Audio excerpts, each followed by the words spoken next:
Saludos cordiales, mi querido amigo y amiga. Dios te bendiga. Te saluda Pastor David Macario Flores, director del Centro de Investigación White de la Universidad Adventista de Centroamérica. Una vez más, es un placer venir aquí a compartir contigo un mensaje más que nos procure informar acerca de la famosísima autora Elena G. de White. En este caso estamos hablando acerca de, en varios programas atrás, acerca de la biografía de ella, deteniéndonos en varias facetas, digamos, no solamente como escritora, sino también como esposa, como mujer, como madre. Más adelante veremos como vecina, como amiga, cuál era su testimonio delante de la gente que le conocía. En fin, son varios detalles, varias facetas que quizás tú no estás muy informado. Siempre es importante conocer cómo es la persona más allá de lo que escribe. Porque una persona puede escribir muy bonito, muy genial, pero no es lo mismo escribir que conocer a la persona cómo es en el día a día, en sus distintas facetas, como te mencionaba.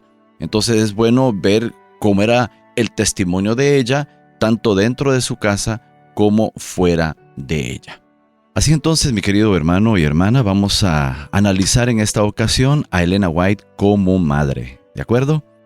Muy bien, entonces te cuento que ella y el pastor James duraron 35 años casados hasta que la muerte los separó, pero lograron engendrar 4 hijos y los 4 fueron varones. Así que imagínate, si normalmente cuesta a veces lidiar con un varón, con 2, imagina 3, 4, bastante difícil la tarea que le tocó a la hermana Elena, porque no solamente tenía que lidiar con tantas situaciones a nivel como escritora, como cofundadora de la Iglesia Adventista, como consejera de los presidentes de la Asociación General, de tantas instituciones, sino que encima de eso tenía grandes desafíos como madre en casa.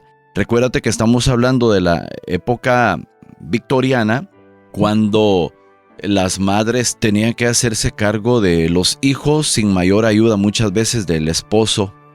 Pero bien, fueron 4 hijos los que tuvieron los White.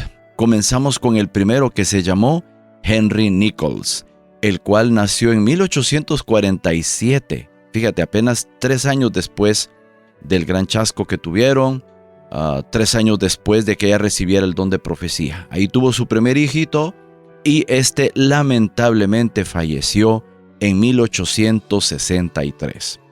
Era un joven de carácter alegre, muy sociable, pero murió de neumonía a los 16 años. ¿Te imaginas? Tener un hijo en la plena adolescencia que se va perfilando ya rumbo a la juventud y que una enfermedad te lo arrebata. Bueno, Henry murió a los 16 años luego de una situación de salud que, en aquella época los hospitales, los médicos no tenían realmente una formación profesional como la de hoy. Así que no se logró rescatar su vida. Había llegado a ser el deleite de sus padres, como también el de una buena multitud de amigos.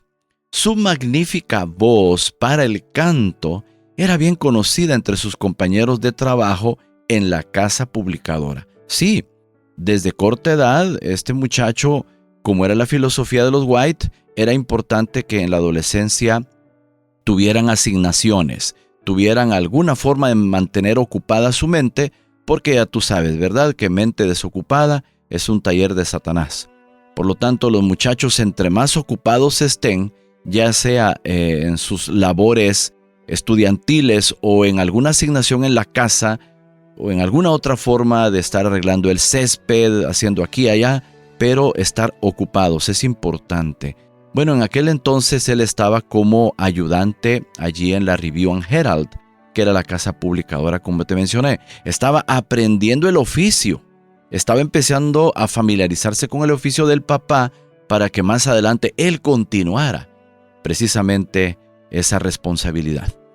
A fines de noviembre de 1863, él se resfrió. Sí, a veces las condiciones climáticas eran sumamente adversas y en ese momento él contrajo neumonía. Decayó rápidamente. Como te dije, en aquel entonces los hospitales, los médicos no brindaban una atención como la que se brinda en la actualidad. La ciencia de la medicina estaba todavía apenas como empezando, intentando profesionalizarse, así que no se le dio la atención que él necesitaba. Él y sus padres hablaron entonces abiertamente acerca de la posibilidad de la muerte. Ante esta situación, él, de manera muy madura, confesó francamente todos sus pecados al Señor, sabiendo que podrían ser sus últimos días. Cierta mañana le dijo a su madre: «Prométeme, mamá, que si muero, me llevarán a Battle Creek y me pondrán junto a mi hermanito John Herbert para que podamos levantarnos juntos en la mañana de la resurrección». Y es que tú habrás de saber que antes de él ya había fallecido otro. El pequeñito John Herbert de 3 meses había fallecido de erisipela. Imagínate, la sierva del Señor, uno esperaría que por ser profeta, por tener ese gran privilegio, no pasara por grandes pruebas, sufrimientos como esto. Estamos hablando de 2 muertes ya con esta. La sierva del Señor estaba siendo atribulada.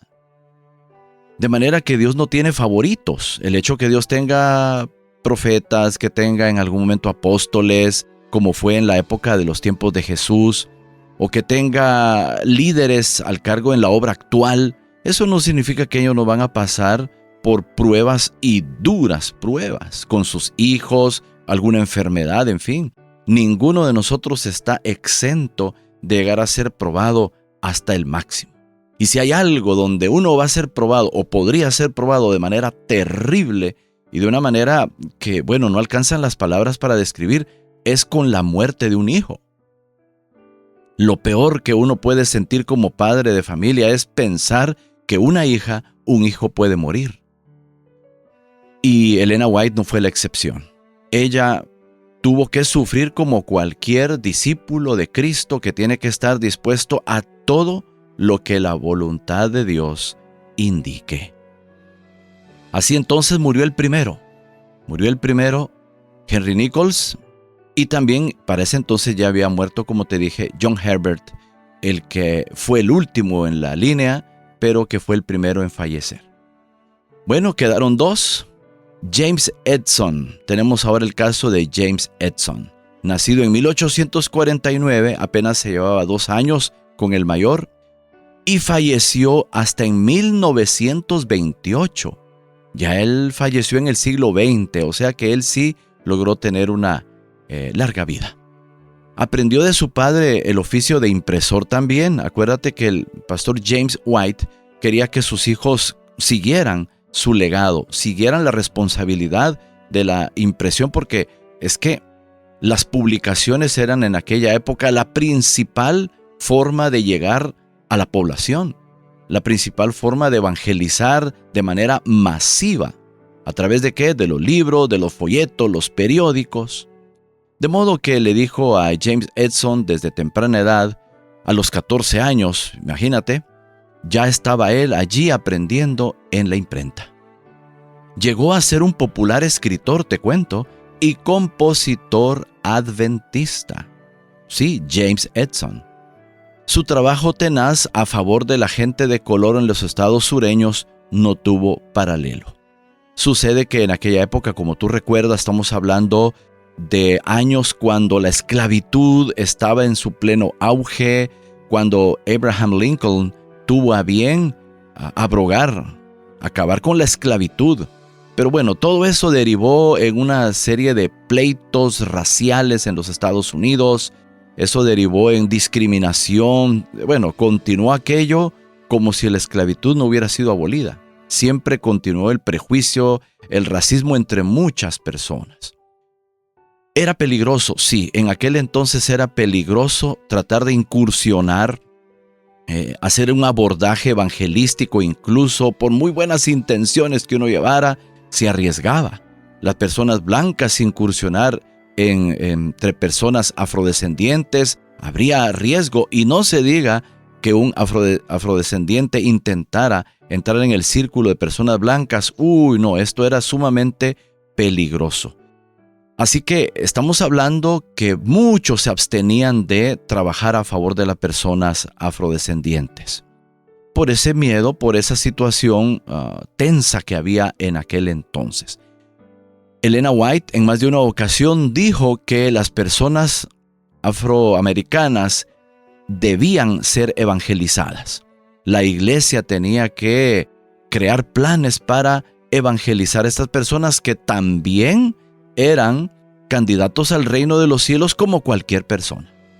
O sea, bendito sea Dios, Elena White nunca fue racista, más bien ella promovió la evangelización y hablaba a favor de ellos, porque ellos también tenían, como cualquier ser humano, el derecho a recibir el reino de Dios. Su hijo, siguiendo los consejos de ella, quiso hacer un esfuerzo como iniciativa propia, siendo que a veces a nivel organizacional no se armaba un proyecto como él esperaba. Él dijo, bueno, entonces lo voy a llevar a cabo yo. Consiguió los fondos, logró hacer un barco, el Morning Star, y lo equipó bien. Bueno, imagínate, le puso una capilla, una imprenta, una escuelita, lo acondicionó hasta para atención médica. Oye, es que acondicionó aquel barquito, pero un barquito misionero que iba por el río Mississippi evangelizando a las personas afrodescendientes. Su imprenta se convirtió en el fundamento de lo que hoy es el ex-Southern Publishing Association. Es decir, que al igual que su papá, tuvo, como desde pequeño se le inculcó el asunto de la impresión y la publicación, definitivamente él adoptó ese buen espíritu de su papá y también el de su mamá en cuanto a asuntos evangelísticos. James Edson fue un hombre que, sí es cierto, tuvo ciertas situaciones en las cuales no siempre estuvo bien metido de lleno en las cosas de Dios. Hay que reconocer que por un tiempo él estuvo así como decaído espiritualmente hablando, por algunas razones que no podemos entrar en detalle ahora, pero lo importante del caso es que él regresó con todo el deseo de servir al Señor, no teniendo tal vez una responsabilidad dentro de la organización como tal, pero tú sabes, como cualquier persona que trabaja en cualquier otra instancia, no en la organización, con sus medios, con sus formas de vivir, también puede llevar a cabo un trabajo a favor de la causa de Dios. Todos podemos.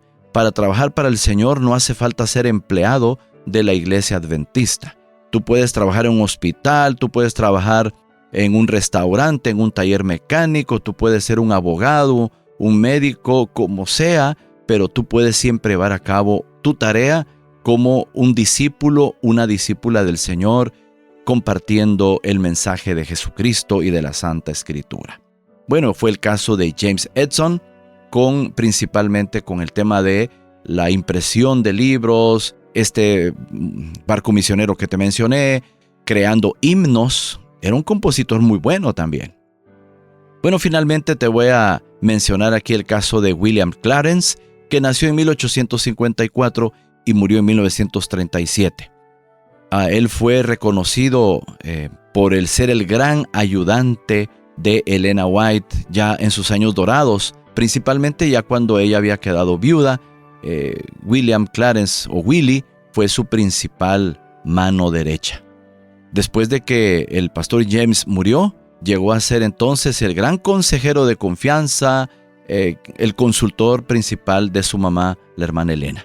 Poco después de que la hermana Elena murió en 1915, se lo nombró secretario del White Estate, supervisando el trabajo de la publicación de los libros de la hermana Elena durante más de 2 décadas. Muy bien, mi querido hermano y hermana, muchísimas gracias por tu atención. Espero que este mensaje haya sido de provecho para ti. Que el Señor te bendiga.